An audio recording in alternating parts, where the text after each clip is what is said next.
Bien-aimés, nous rendons grâce à Dieu pour ce matin, pour tout ce qu'il accomplit dans vos vies et pour sa grâce qui repose encore sur vous.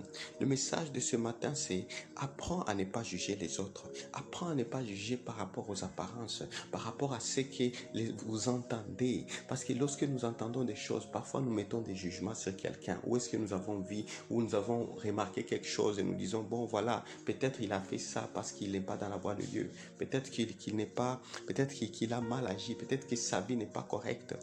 Bien-aimé, la grâce de Dieu, la parole de Dieu nous interdit de ne pas juger. Parce que les jugements que vous portez sur l'autre, vous aussi, vous allez porter ce même jugement. Le même mesure que vous allez donner aux autres, vous aussi, ça va ça vous sera pesé. Comme nous dit dans Matthieu 7:1, ne jugez point afin que vous ne soyez jugés, car on vous jugera du jugement dont vous jugez, et l'on vous mesurera avec la mesure dont vous mesurez. Le Seigneur, de la parole de Dieu, le Seigneur nous recommande qu'à la place de juger, à la place de porter un jugement sur les autres, à la place de pouvoir critiquer les autres, de participer à des discussions pour commenter les autres. Quelqu'un parle de l'autre, vous participez. Le Seigneur nous interdit cela. Il dit à la place de cela, priez.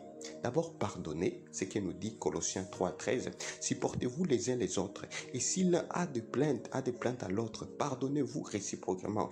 De même que Christ vous a pardonné, pardonnez-vous aussi. Le Christ nous a recommandé le pardon parce que lui-même nous a d'abord pardonné, parce que nous ne sommes pas parfaits, parce que nous avons aussi nos faiblesses, mais qui ne sont pas peut-être affichées, qui ne sont pas peut-être lues, mais que le Seigneur d'abord lui nous a pardonné avant tout. Alors il demande d'abord de nous pardonner et de nous supporter.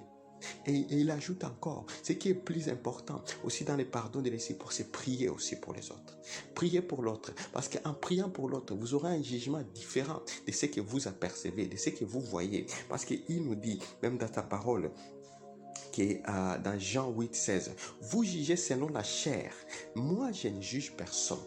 Lui qui juge, Christ qui a réussi le jugement du Père, le Père lui a dit que je ne juge personne, c'est que c'est le Fils qui juge maintenant. Maintenant, il dit que moi je ne vous juge pas. Christ lui dit pas, mais vous jugez par rapport aux apparences. Vous ne savez pas la vie de cette personne qu'il est en train de traverser. Vous ne savez pas pourquoi il est dans cette situation-là. Peut-être Dieu est en train de les recadrer, ou Dieu est en train de les réformer. Et vous jugez par rapport à sa vie, vous jugez par rapport à ce qu'il manque quelque chose. Vous dites, oh, sa vie était bonne, mais depuis qu'il est dans le Seigneur, voilà, sa vie commence. Vous ne savez pas qu'est-ce qu'il est en train de traverser. Vous ne savez pas s'il est dans une situation pénible qui le pousse à être là où il est maintenant.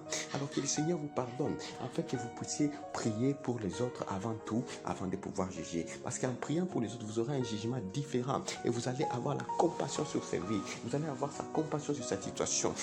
Et lorsque quelqu'un critiquera sur la vie, vous savez, vous aurez une autre manière de dire pour sa vie. Alors que le Seigneur vous aide. Parce qu'en priant pour les autres, vous aussi, quelqu'un priera pour vous. C'est ce que me dit la parole. Les mesures seront aussi mesurées